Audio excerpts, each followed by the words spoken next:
Recording. Here we go. Again, yeah, thanks for bearing with me, especially Elian,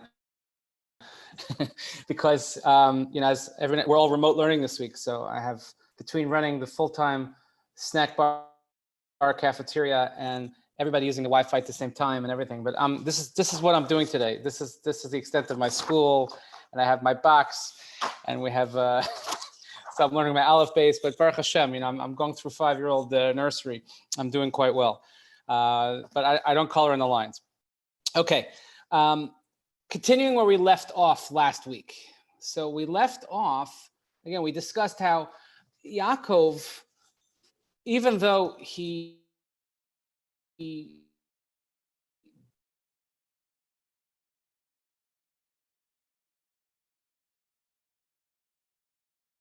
deceives his father, and then he gets him, and then in our place early.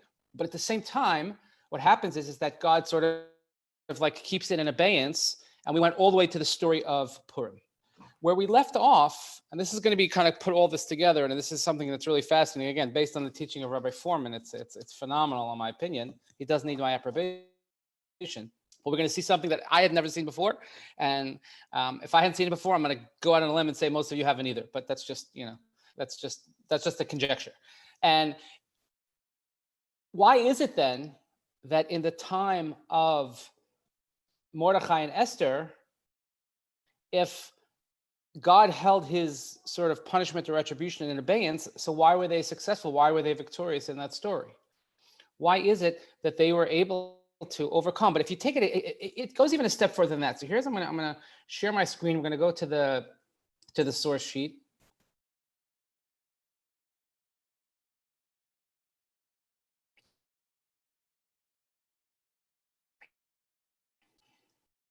Give me a thumbs up if you see my sheet. Okay, good, thanks. We see it.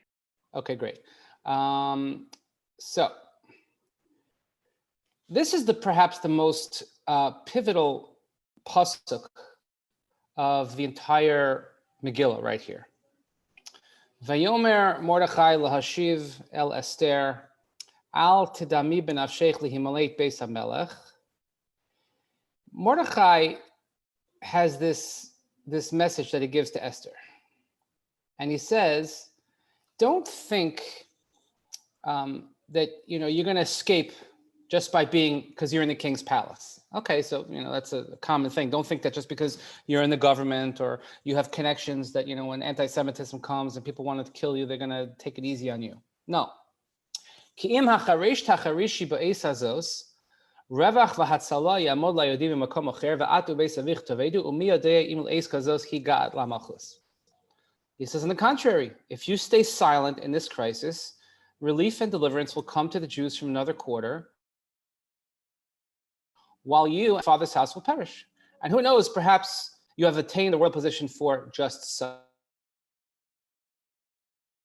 a crisis. Okay? So,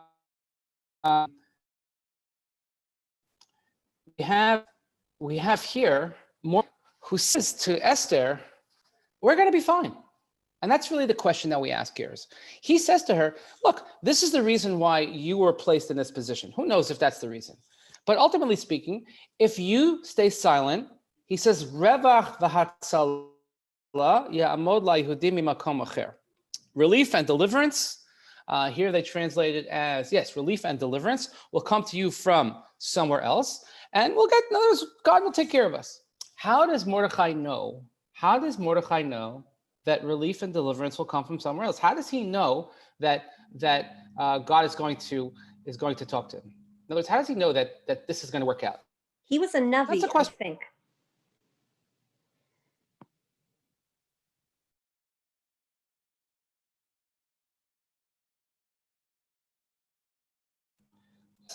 Something. It's a Navi, all the efforts, and just say, okay, we'll sit back. I'm like, why does he have to give Esther the whole speech and saying, you have to do something? He should just say, okay, if God's going to take care of us, God's going to take care of us. In other words, he has a certain assurance that he is confident that God is going to bail them out on this situation.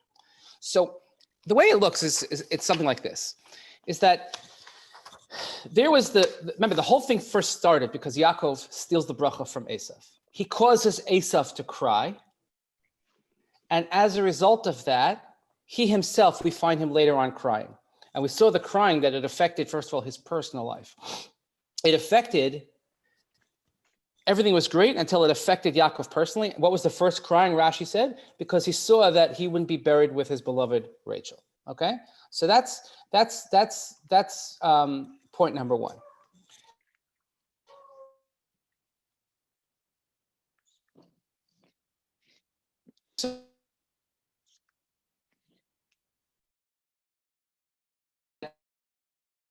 Hashem affect personal family, affect what we might like Shaul, Agag, Haman, Mordechai, etc., etc., etc. Okay, so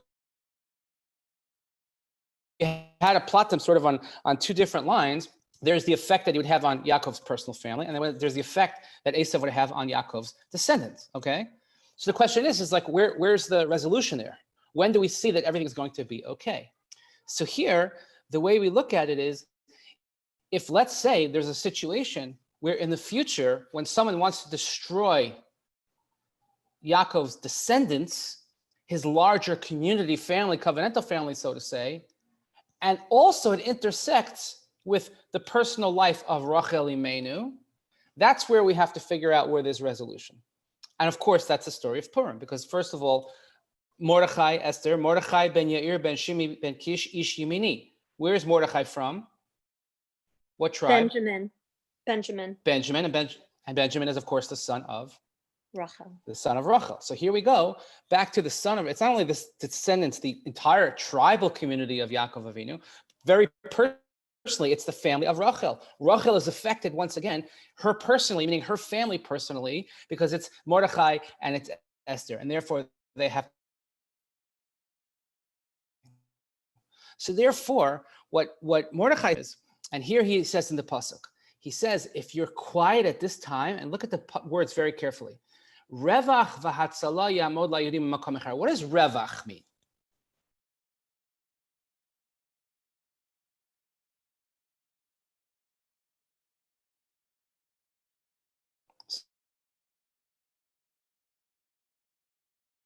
Translates as this. What is? Not all at once.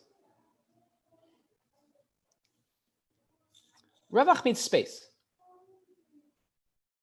Revach just means space, like to create space. And wouldn't you know it?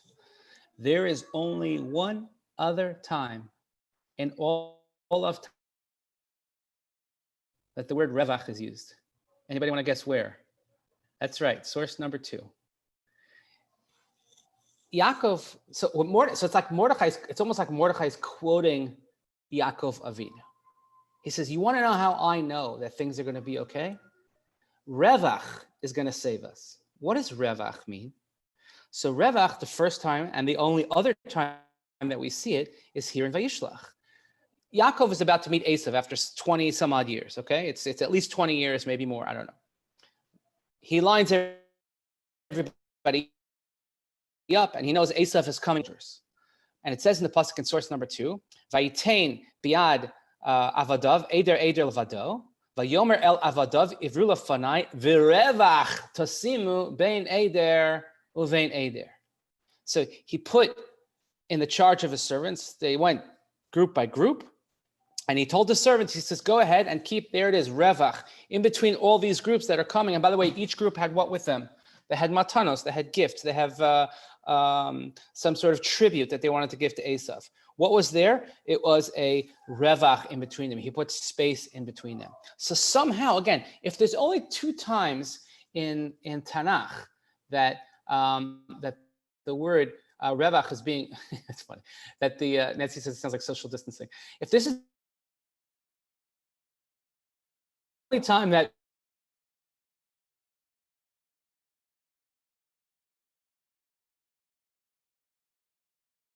in Tanakh, obviously they're interrelated. So it must be something that Yaakov did in the story of our parsha of Vayishlach. That revach has to represent something. So here we have to see, and it's important to note that it's Yaakov going back to Canaan from Haran does not have to go through the land of Seir. He seeks out Esav. He could have easily hid and ran away from Esav. But he seeks, and that's why it says, Vayishlach Yaakov malachim. He sends emissaries, not that, oh my God, Esav is coming for me. He seeks him out. And what is he doing by seeking him out? What is Yaakov trying to do now, 20 years later? He's trying to make a tikkun. He's trying to repair everything that he set wrong. And we'll see very carefully in the Psukim that as a result of this repair that he enacts right now, this is what will save the future generations. And that's exactly what Mordechai is referring to. Mordechai is saying to Esther, you know what? We have a secret weapon.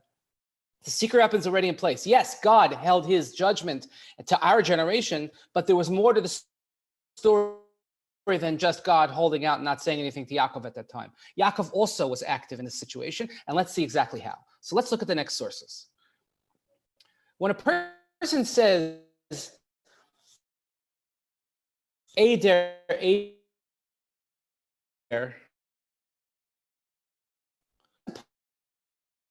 Revach, he's doing? He's taking time. He's taking his time. He's going, each one goes one by one, each group, the next group, presenting the gift. As opposed to when the whole story happened the first time, what happened when he went to his father and he quickly did everything? Vayomer Yitzchak, source 3, Mazeh miharta limtzo beni.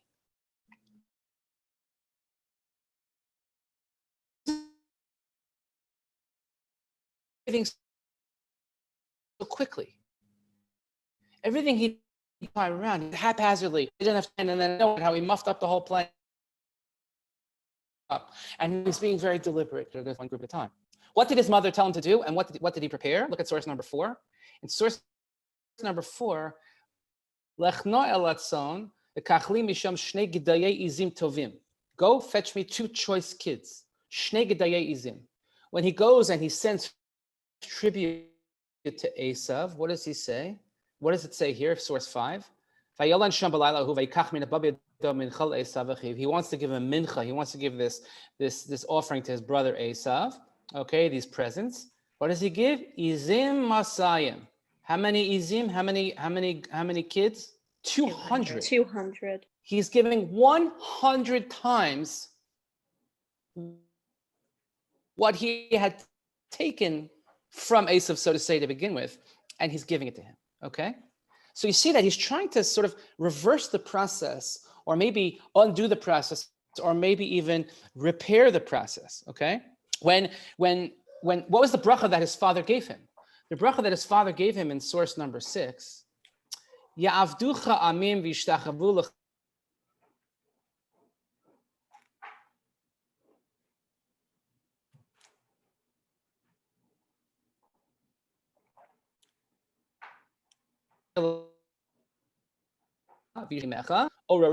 Your mother's sons bow to you. His father had said to him, Yitzchak says to Yaakov, your brother will bow down to you. Cursed be they who curse you, blessed they who bless you. This is, of course, very reminiscent of the covenantal blessing, the kind that Avraham gets of Mekalel Chaor, etc. So here he's telling him, listen, your brother will bow down to him, will bow down to you. What does Yaakov do when he sees his brother? Look at source 7.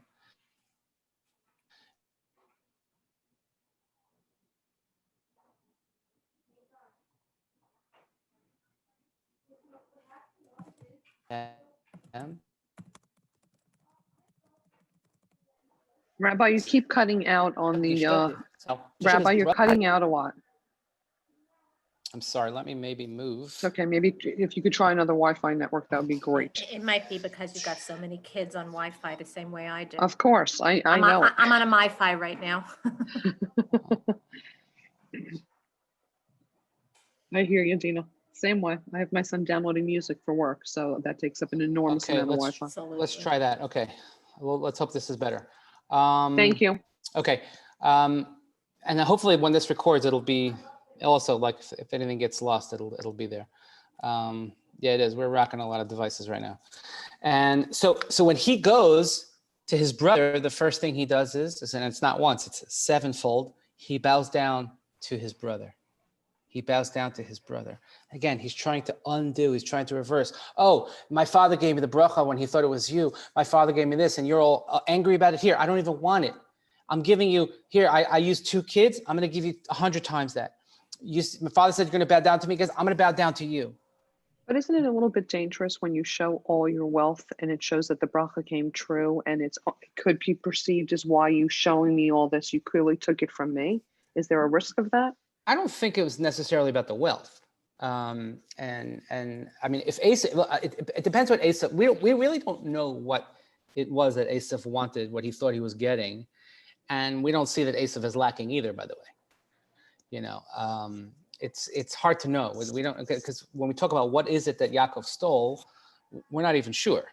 And the real bracha is this, you know, the dominance, the sort of what we call the sorora, the rule that he'll have. And that's why the Gemara says in Megillah, like if Esav is up, Yaakov is down. If Yaakov is up, Esav is down, etc. Something like that. But it's a good question. I don't know. But maybe he's showing him just to show also that, by the way, it doesn't mean anything to me. Like he's giving him all this stuff. It's nothing to me. And by the way, he left, he came with nothing and he built this all up himself. By the way, it's important to note that Chazal point out that why is it that it's the children of Rachel, particularly the children of Binyamin, that are able to vanquish Esav, particularly if we're talking about the story of Purim. That is because when he bows down to him now, Binyamin was not yet born. So Binyamin, everybody bowed down to Esav except for Binyamin because he's not yet born. So since Binyamin did not bow down to Esav, so we look at it as if he never sort of subjugated himself to Esav. That's just a notion that's out there. I wanted to just point that out. Okay. So he bows down 7 times. Look at this further. And when he offers, look at, this is what he says to him in Perek Lam and Gimel Yud Aleph, source number 8. When he brings him and he approaches him, he gives him all the stuff. I will read the psukim leading up to it. If you have the stone chumash, it's page 178. 178. He goes and they all bow down. Leah goes and she bows down, and then Yosef and Rachel and they bow down. And he says, like, who's this whole camp? And Esav says, by the way, Yeshli Rav, Achi Ilacha Sherlach. By the way, to Gail, to answer your question in Pasuk Tes, Esav says, he's like, I have a lot, I have plenty. You know, whatever you have, you keep it. As if Yaakov was offering it to him. He's like, I don't need it, I'm good. Okay. Vayomer Yaakov al na imna matzasi chen beinech v'lakachti min chasim yadi ki al ken reisi pnecha kir'os pnei elakim v'tirtzeni. He says, no, I beg, please take it. If I have now found favor in your eyes, accept my tribute from me, inasmuch as I have seen your face, which is like seeing the face of the divine being, as you are appeased by me. In other words, maybe he could face his maker, Yaakov is saying, because I can repair the harm that was done, or at least attempt to do so. And look what he says in Pasuk Yud Aleph, and this is wild. He says, "Kachna es bir chasi asher hu vasloch ki chanani alakim v'chiyesh licho vayifzer bo vayikach." Now, I'm just reading the English translation. It says, "Please accept my gift which was brought to you, inasmuch as God has been gracious to me, and inasmuch as I have everything." He urged him, and he took it. But look at the word that he uses in Pasuk Yud Aleph, right? He says, "Kachna es bir chasi." He doesn't say take my mincha. He doesn't say take my matana. He doesn't say take my animals. He says kachna es bir chasi. That's a word that should jump off the page at you and say, wait, what do you mean my bracha? He's trying to say, take it back. Everything you need, take it back. So that's the first thing that we see is that that when Yaakov brings everything to Esav, he did everything with revach. Revach, space, but maybe it means forethought. Maybe it means calculation. Maybe it means he's trying to do tikkun. Maybe it means undoing. So when Mordechai says that to Esther, and he says, listen, Esther, you got to act. If not, revach v'hatzalah ya'amod la'yodikim mimakam acher. We have revach on our side. We have revach working for us. Because Yaakov did revach, we have revach working, and that's why Kadosh Baruch Hu is going to save us from this perilous event right now. And if it's not you, it'll be somebody else. It's such an interesting thing because it's the only 2 times that you see the word in Tanakh. Revach. But that's not enough. It's not enough. It's not enough. One of the things also that you need is you have to daven. You have to daven. And we know this, and we've said this a million times, even here in this forum, that you could do everything right, and you could have all the pieces in place, but at the end of the day, you have to daven. You could send your kids to the right schools, and you can marry into the right people, whatever, but at the end of the day, you daven, and then when you finish davening, you daven some more. And you hope that Hashem answers your prayers the way you want him to. So when Yaakov, even though he's trying to undo the actions, and even though he's trying to sort of reverse what had happened, so what does he say before he encounters Esau? By the way, an encounter which he himself initiated. It's important to know that. He's putting himself out there, which we'll see sort of at the end of this how this all comes together. He says, "Hatzileni na mi'arachim yad Esav, ki yarei anochi oso pen yavo v'hikani eim al banim." I'm worried that Esau is going to strike down my whole community, my whole family, my whole community, my whole progeny, my whole future. So what does he say to God? How does he pray? Hatzileni na. Ana Hashem hatzlichana. We say all the time in Hallel. Hatzlichana. Hatzileni. What does Mordechai? Now we go back to the pasuk. What does Mordechai say? Look at this, the pasuk again, verse 10, in source 10. If you're silent at this point, what do we have working on our behalf? We have Revach, and we also have Hatzalah. He doesn't mean the guys with the keys and the walkie-talkies and the ambulances. He means Revach v'Hatzalah. It's also, he's referring back to when Yaakov Avinu davened. We have Revach, Yaakov did the right actions, but we also have Hatzalah, we have Hatzilenina. That is what is going to what's going to happen. That's what's going to take us, and that's what's going to save us from this perilous event. Okay, so Mordechai somehow, again, it's nevuah, it's prophetic, but I think it's the author of the story using specifically these words to show us the connection and the interconnectivity of these stories, the arc of history of Esav, because of what Yaakov did to Esav and how it affected him personally and his personal family with Rachel, and how it affected his progeny and his community later. And when it affects both of them again, that's when you have the opportunity to fix this. But Yaakov himself had to enact the tikkun before it could ever even, just like the punishment wouldn't go into effect maybe till later on, because God's holding it judgment in abeyance, so too the tikkun, you have to put it into effect, but you don't know if it's actually going to work until later on, which is what we see in the story of Esther, which then leads us into, again, the classic, the paradigmatic intertextual study that we have is between, from this point on till the end of Bereshis and Megillas Esther, which we have seen many times, and there are dozens and dozens of comparisons in literary comparisons, textual comparisons, and thematic comparisons, which are unbelievable, more so, I think, than any other two separate stories or disparate stories that we have in Tanakh. So he says, Revach, he says Hatzalah, fine. But there has to be a clincher here. The clincher is at the end of the story, or the end of Yaakov's story, when he goes to speak to Esav. He says to Esav, they go, Vayarts, they meet each other. It's a very tense meeting. He's davening, he's worried, he separates everyone, he's not sure if it's going to happen, Esav's going to kill him. It turns out to be sort of like not to, I don't know if you I always get this feeling like when it's like we're all anxious, we're tense, and they meet each other and they seem to be like pals again, and it's fine, like I'm good, you're good, we're good. Like did they make up? Was there some sort of, they call it a surcha? Was there did they come to some sort of agreement? And he's like, let's go together. And Yaakov's like, he's guarding himself. He's I have little kids, we have a lot of things, it's hard. You go ahead, we'll catch up. But what really happens? We have all this tension, we have all this anxiety, they have this big meeting, and nothing happens. Which, by the way, thank God, is good. We like that. It's like if you remember waiting for like Y2K, or if you remember waiting for, like yes. I used to live on the beach, so we used to like certain hurricanes, until they really hit. I was there for the one before Sandy, and it turned out to be nothing, and then I was there for Sandy, and it turned out to be something. So it's like all anticlimactic. But when they do meet each other, what happens? Vayaretz, and this is going to close the loop here. Vayaretz Esav likrasav v'chabekehu. Esav runs to greet him. They embrace. Vayipol al tzavara vayishakehu vayivku. They embrace, they fall on the neck, they kiss. And then it says what? They both weep. They both cry. The story started with crying. The whole arc of the story, punishment and tikkun, started as a result of Yaakov causing Esav to cry. We see an immediate result that Yaakov is made to cry. And how is the tikkun going to be enacted? They both cry together. But it's a crying of sort of like, I get it, you get it, like let's move on. Now, it doesn't fix anything because we still see that Esav soneas Yaakov. Esav still has a problem with Yaakov, and we see what the descendants made later on.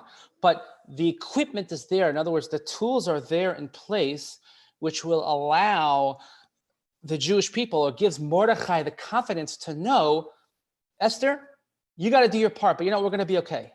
I have confidence. I have it on good authority, he says, that God is going to take care of us. How does he know that? Oh, because the pieces, the groundwork was laid right here.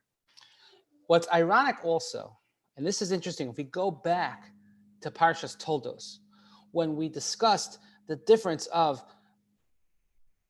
Rivka's perception of Yaakov versus I lost my, it's okay, I can just go back to the, stop the share. When we look at the story of how Rivka perceived Yaakov when he was born, because remember we said only Yitzchak named him Yaakov. He said Yaakov is, he's Yaakveni Pamayim, and he cheated me, and he did this, and he's, and we said that Yaakov was always like roundabout. Yaakov is, nothing is direct with him. So his mother wants him to be direct. He's going to show, look, you could be like Esav. You could prepare things. You could do things. You can accomplish things, even though she doesn't really help him. Why? Because she does it all for him and she enables him, but she doesn't actually help him in that sense. What happens the night before the meeting that he has with Esav, which is going to put the tikkun into place? Right? What he does is he has a battle with an angel. And by the way, to show, this is the first time that Yaakov, of his own volition, in that sense, is starting to be like Esav. In other words, he seeks out Esav. He doesn't wait for it to come to him. He doesn't run away from it. He takes the challenge head on. Vayishlach Yaakov malachim. He goes after him. And he has a battle with the angel. And in other words, he's taking risks. We said that part of being an Esav, you have to take a risk and deal with the consequences. He didn't have any risk because his mother did everything for him. What's the risk? He's taking the risk. He has a battle with the angel. And guess what happens at that battle? It seems to be so subtle, but it's a big deal, but it happens right then. His name is changed. His name is changed, and he's no longer Yaakov. He's now Yisrael. Whatever it means whatever you want that to mean, but some people interpret that as Yisrael's Yashar Kale. Yashar meaning now he's straight. He's no longer Yaakov of sort of like going roundabout. Now Yaakov is Yashar, and he's straight with God. He is straightening out matters. He is making things okay. He's making things right again. And that's what the story is. So it's really, really fascinating. If you look at all of these three parashios of the Toldos, Vayetze, Vayishlach, and the arc of the story of Yaakov, and everything that he had to endure. And by the way, it's not over yet, because he still has to deal with Yosef, and he has to deal with the sons. You have the story of Dinah here. I mean, there's a lot that Nebuch, the guy, never has 5 minutes to rest. There's always something going on. Can you imagine if they had Twitter? So Yaakov, at this point, though, as far as he and his brother goes, and also trying to equip the future generations, because if we see that there's this direct result of affecting Yaakov's family and then affecting his descendants, he has the way to sort of combat that. He has the way to find the repair, to find the tikkun. And it's beautiful when you look at it, how it fits into the words. That, I think, is what makes this so compelling, is that, of course, the only two times between Megillah Esther and here, and how does Mordechai know, and Revach Vatzalah, and the crying, and the Rachel, and all these things, and Amalek, and Eliphaz, it all fits in quite nicely. And I think that, again, you have to always take this macro approach. You have to take this broader view of the stories in Tanakh and the descendants of the stories in Tanakh, and we're able to do so, then we could find, hopefully, sort of like a better, deeper meaning. And especially when we read the same words over and over, like kachna es bir chasid, take my bracha. What does that mean? Well, yeah, I took it from you. I'm giving it back. He's saying to him. it's the ultimate, and you can use it as a story of tshuva, whether the tshuva is accepted or not. But still, in order to have resolution between two parties, God's not going to forgive you. You have to seek forgiveness from your fellow man. That's how it works. And sometimes it's your brother, and sometimes it's your blood relative, and that's usually the hardest kind. Okay, so that kind of wraps this up. This sort of 3-part package. I know I went a little quicker than I normally would because I have to do another, I have to do some more gluing and stapling. But anyway, thank you everybody for Moshe. You good? Hi, Moshe. Hi, Come here, say hello. Moshe. Oh, there he is. He also hasn't gotten dressed in 3 days, but so what? I don't care. This was a great, these classes have been amazing, Rabbi. Thank you so much. I'm learning so much from how you're tying it together. It's really insightful. Thank you, Thank you. Thank you Rabbi. so much. Thank you. Everybody have a great day. Thank you so You too. much. Good luck in kindergarten. Yeah, I can't wait.